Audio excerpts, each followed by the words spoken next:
Okay. Sorry. Hi everybody. Today we are going to have a lesson on critical thinking skills. Let me ask you, I've heard in China when you're educated, usually you try to memorize a lot of facts, but you don't always learn how to use the facts and solve problems. Would you say, is that true or not true? Yeah, true. Probably. Probably true.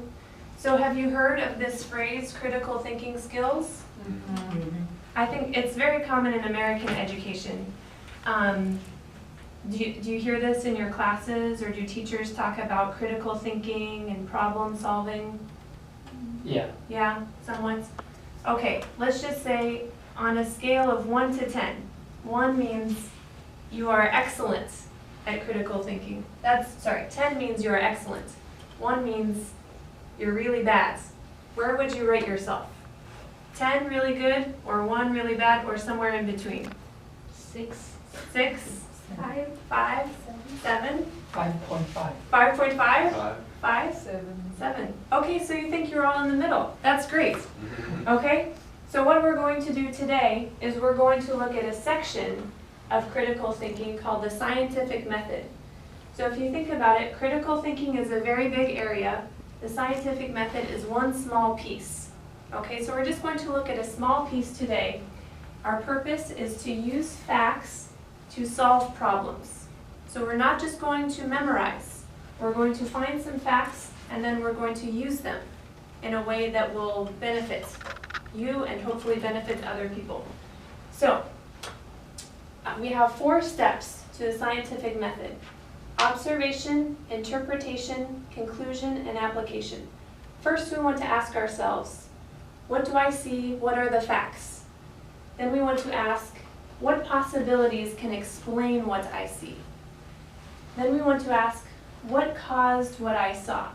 So this one, interpretation, we want to think of many possibilities. Make an educated guess. So use the knowledge you have to think about the facts and make a guess about what they mean.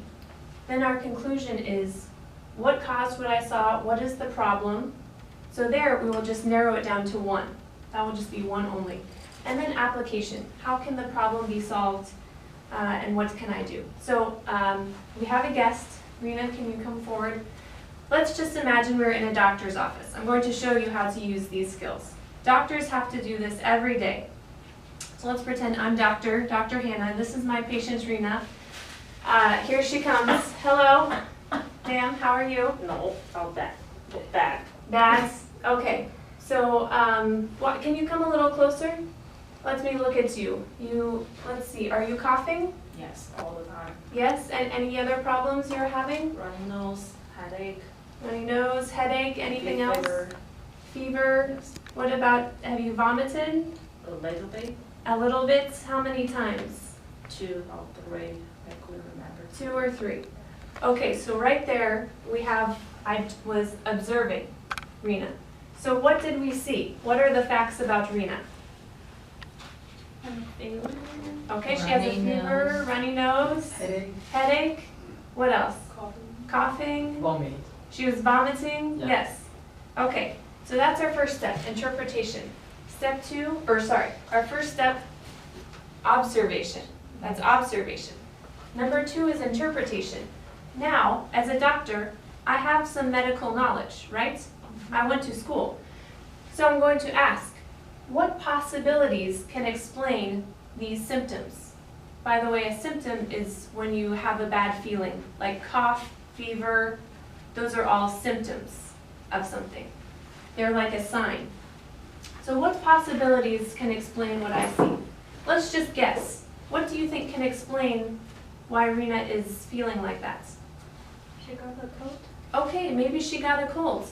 Anything else? She moves to a new place. Okay, maybe she moved to a new place. She got some sort of weird sickness. Allergic. Okay, maybe she's allergic to something. Maybe if it was winter time and people were getting the flu, maybe I would guess she has the flu. So that is what we're doing when we're interpreting. We're making interpretations. We are guessing about what those facts mean. So here we can just create many. But for this one, conclusion. Now, we don't have time to do this, but to make a conclusion, we want to determine what is the problem. We want to decide exactly, is it allergies? Is it a cold? What is it? So as a doctor, I would probably do some research. I would do some tests, maybe give her an x-ray, you know, something like that, and I would decide what the problem is. So we can't do that here, but let's decide she has a cold, okay? Rena has a cold.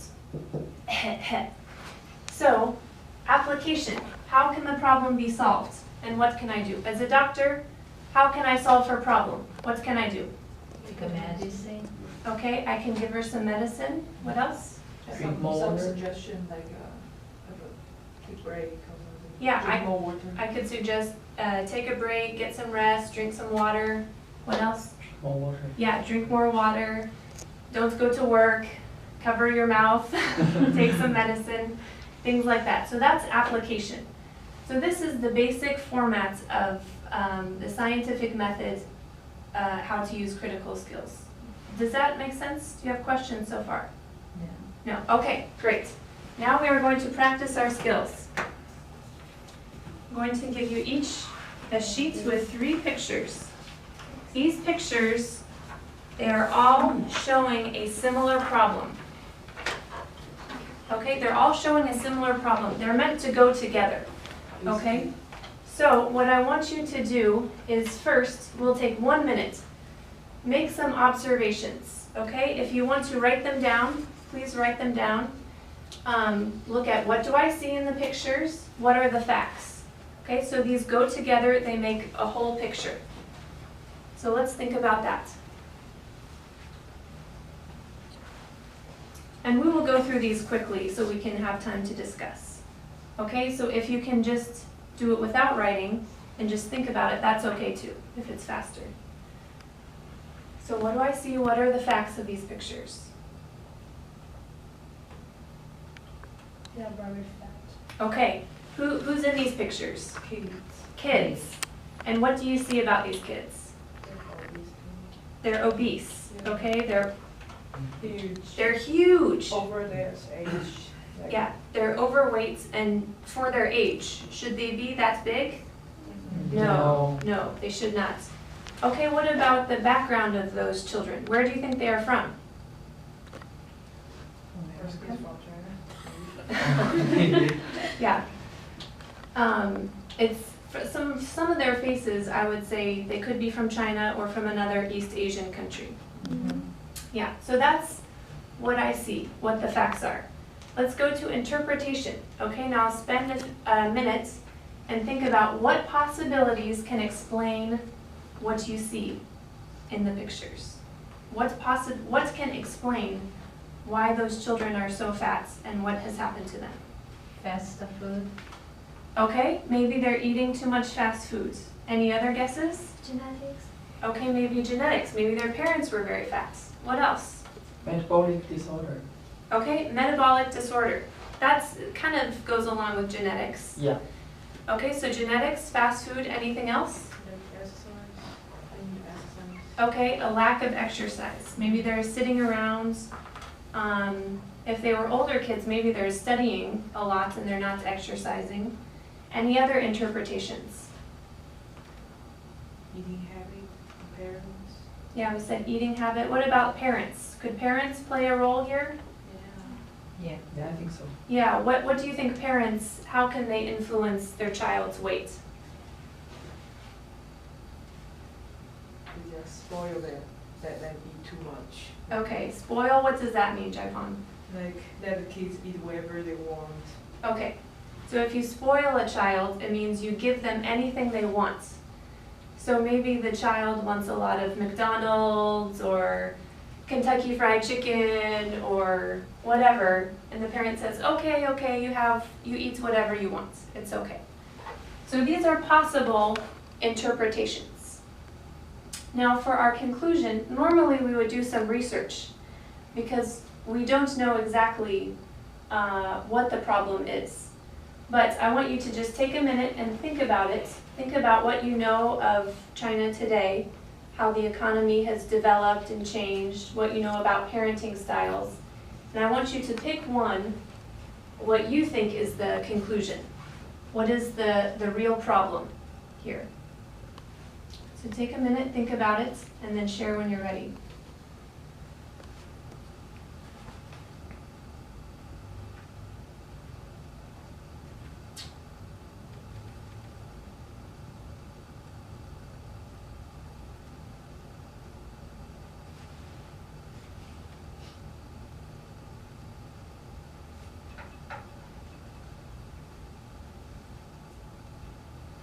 What do you guys think? Any ideas? Remember, this one will be more specific, and we're sort of cheating a little bit here. Normally, we would find some more facts, gather some more research, but we don't have time for that, so we just have to make a guess. So what's your guess about what the real problem is here? Probably because they are lack of regular exercise. I think that's a good guess, the lack of regular exercise. We have this problem too in the US a lot. You see it everywhere. Anyone else have a conclusion? You know, food is too delicious. The food is too good. The kids can't stop eating. Yeah. That's a possible conclusion. Any others? Okay, well, I think that's good for conclusion. And finally, application. How can this problem be solved? And think about you also. What can I do? Is there something I should do here? So let's take 1 minute, think about that.